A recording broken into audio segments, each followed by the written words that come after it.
தோழர்களுக்கு இனிய வணக்கம். இந்த பதிவில் நம்ம என்ன பார்க்க போறோம் அப்படின்னா, ஜிகே 7000 கொஷின் பேங்க் பத்தி தான் வந்து நம்ம பார்க்க போறோம். இந்த கொஷின் பேங்க் பார்த்தீங்க அப்படின்னா, புக்ஸ்ல உங்களுக்கு எந்தெந்த யூனிட்ஸ்லாம் வந்து குரூப் 4க்கு வந்து வருமோ, அந்த எல்லா யூனிட்ஸ்ல இருந்தும் பார்த்தீங்க அப்படின்னா நான் கொஷின் எடுத்திருக்கேன். அந்த கொஷின்ஸ் எப்படி இருக்கும் அப்படின்னா வந்து, ஹிஸ்ட்ரி அப்படின்னா ஹிஸ்ட்ரியில நீங்க என்னென்ன யூனிட்ஸ்லாம் படிக்கணும், அந்த யூனிட் வைஸ் வந்து கொஷின்ஸ் வந்து இருக்கும். கொஷின்ல பார்த்தீங்கன்னா கொஷின் ஃபர்ஸ்ட் இருக்கும், அதுக்கு 4 ஆப்ஷன். சரிங்களா? Question 4 option. ஒரு யூனிட்னா ஒரு யூனிட்ல 50 கொஷின் வருதுன்னா அது வந்து தனியாக ஃபர்ஸ்ட் கொஷினா இருக்கும்.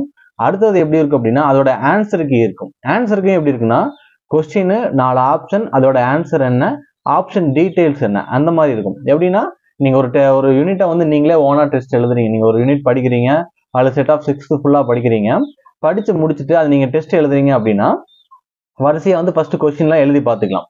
ஆன்சர் கீ செக் பண்றப்ப மறுபடியும் ஸ்க்ரோல் பண்ணி பார்க்க வேண்டிய அவசியம் இருக்காது. ஆன்சர் கீயும் வந்து டைரக்டா இருக்கும். ஏன்னா அந்த இடத்துல கொஸ்டினும் இருக்கும், ஆப்ஷனும் இருக்கும், ஆன்சர் கீ இருக்கும், ஆப்ஷன் டீடைல் இருக்கும், எந்த பேஜ் நம்பர்ல அந்த கொஸ்டின் இருக்கு அப்படிங்கிற டீடைலும் அதுல இருக்கும். ஸோ அதனால வந்து இது உங்களுக்கு ரிவிஷன்ஸ்க்கு வந்து ரொம்ப யூஸ்ஃபுல்லா இருக்கும். இது வந்து ஒரு மெட்டீரியலாகவும் உங்களுக்கு யூஸ் ஆகும். நீங்க புக்ல படிச்சிட்டீங்க, அடுத்து எப்படிலாம் கொஸ்டின்ஸ் கேட்பாங்க அப்படிங்கிற மாதிரி நீங்க கொஸ்டின் பார்க்கவும் யூஸ்ஃபுல்லா இருக்கும். புக் இன்னும் கொஸ்டின்ஸும் ஃபுல்லா எல்லாமே வந்து கவர் ஆயிருக்கும். புக் பேக் கொஸ்டின்ஸும் வந்து இதுல இருக்கும். நீங்க புக் பேக் கொஸ்டின் தனியா படிக்கணுங்கிற அவசியம் கிடையாது. புக் பேக் கொஸ்டின் இது இருக்கும், அதையும் நீங்க வந்து ஓனா டெஸ்ட் எழுதி பார்த்துக்கலாம். அடுத்தது பாத்தீங்க அப்படின்னா இந்த கொஸ்டின்ஸ் எல்லாமே டிஎன்பிஎஸ்சி ஃபார்மேட்ஸ்லயே மேக்ஸிமம் கொஸ்டின்ஸ் இருக்கும். நம்ம வந்து ரெகுலரா வந்து டிஎன்பிஎஸ்சி கொஸ்டின் வந்து அப்ரோச் பண்ணிட்டே இருக்கோம். ஸோ ஒவ்வொரு செட்டா ஒவ்வொரு இடத்துலையும் பாக்குறப்ப இந்த ஏரியால இருந்து டிஎன்பிஎஸ்சி எந்த மாதிரி கொஸ்டின் கேட்டுறாங்களோ மோர் ஆர்லெஸ் அந்த அளவுக்கு வந்து நம்மளும் வந்து ஒர்க் போட்டு வந்து அந்த கொஸ்டினை நம்ம எடுத்து வச்சிருக்கோம். சரிங்களா? இது கண்டிப்பா வந்து உங்க எல்லாருக்குமே வந்து யூஸ்ஃபுல்லா இருக்கும். தேவையான நண்பர்கள் வந்து ஸ்கிரீன்ல தெரியுற 7667448486 நம்பர் வந்து கான்டாக்ட் பண்ணுங்க.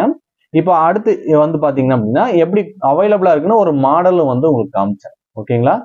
அடுத்து இந்த மாடல் பார்க்கலாம்.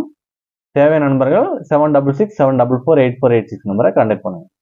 இந்த கொஷின் பேங்க் பற்றி பார்க்கலாம். இந்த கொஷின் பேங்க் எந்தெந்த சப்ஜெக்ட்லாம் நம்மகிட்ட இருக்குன்னா history, INC, polity, economics, geography, unit 8, unit 9 டோட்டலாக வந்து பார்த்திங்கன்னா 200 யூனிட்ஸ் வந்து இதில் கிட்டத்தட்ட கவர் ஆகும். எல்லாமே அவைலபிளாக இருக்குது. சாம்பிளுக்கு பார்த்தீங்கன்னா இப்போ 11th ஹிஸ்ட்ரின்னு வச்சுங்களேன். 11th ஹிஸ்ட்ரியில் நீங்கள் எந்த யூனிட்ஸ்லாம் படிக்கணுமோ எல்லா யூனிட்ஸும் ஃபஸ்ட்டு லிஸ்ட்டு கொடுத்தாச்சு. அடுத்தது ஃபஸ்ட்டு யூனிட், அந்த யூனிட்டோட கொஷின் பாருங்கள். எத்தனை கொஷின்னு ஃபுல்லாக அப்படியே எந்த மாதிரிலாம் கேட்பாங்களோ அது எல்லா கொஷின்ஸ் வந்து ஃபஸ்ட்டு உங்களுக்கு கொஷினும் ஆப்ஷன் இது மட்டும் இருக்கும். சரிங்களா? அந்த யூனிட்டில் கொஷின் ஆப்ஷன் மட்டும் இருக்கும். நீங்கள் இதை வந்து அப்படியே டெஸ்ட் எழுதி பார்த்துக்கலாம். பாருங்கள், புக் பேக் கொஷின் வந்துடுச்சு. புக் பேக் கொஷின் இப்படி எல்லாமே இருக்கும். இப்போ அடுத்தது என்ன அப்படின்னா அடுத்தது ஆன்சருக்கு எப்படி இருக்கும் பாருங்கள். அதே மாதிரி ஹெட்டிங் வந்துடும், அந்த கொஸ்டினும் இருக்கும். இப்போ ஆன்சர் ஆப்ஷன் ஆப்ஷன் ஏ எந்த பேஜ் நம்பரில் இருக்குது, அதோட ஆப்ஷன் டீட்டெயில் கிட்டத்தட்ட உங்களுக்கு புக்கே எல்லாமே உங்களுக்கு வந்து வந்துடும். பார்த்தீங்களா? எல்லாத்துக்கும் ஆப்ஷன் டீட்டெயில் இருக்கும், பேஜ் நம்பரும் இருக்கும். பேஜ் நம்பரில் உங்களுக்கு எதாவது டவுட் இருந்தது அப்படின்னா, கொஷினில் டவுட் இருந்ததுன்னா அந்த பேஜ் நம்பரில் பார்த்துக்கலாம். உங்களுக்கு தேவைப்பட்டுச்சுன்னா அந்த பேஜ் நம்பர், அதாவது எந்த பிடிஎஃப்லேருந்து எந்த இதுலேருந்து நான் வந்து கொஷின் எடுத்தேன் அப்படின்னா அதோட பிடிஎஃப்பும் கூட உங்களுக்கு புக் பிடிஎஃப் கூட அனுப்பிச்சுட்றேன். நீங்கள் டவுட் கூட எடுத்து பார்த்துக்கலாம். சரிங்களா? இது வந்து உங்களுக்கு பிடிஎஃபாக வந்து நம்ம அனுப்புவோம். தேவையான நண்பர்கள் 7667448486 நம்பரை கான்டாக்ட் பண்ணுங்கள். நன்றி, வணக்கம்.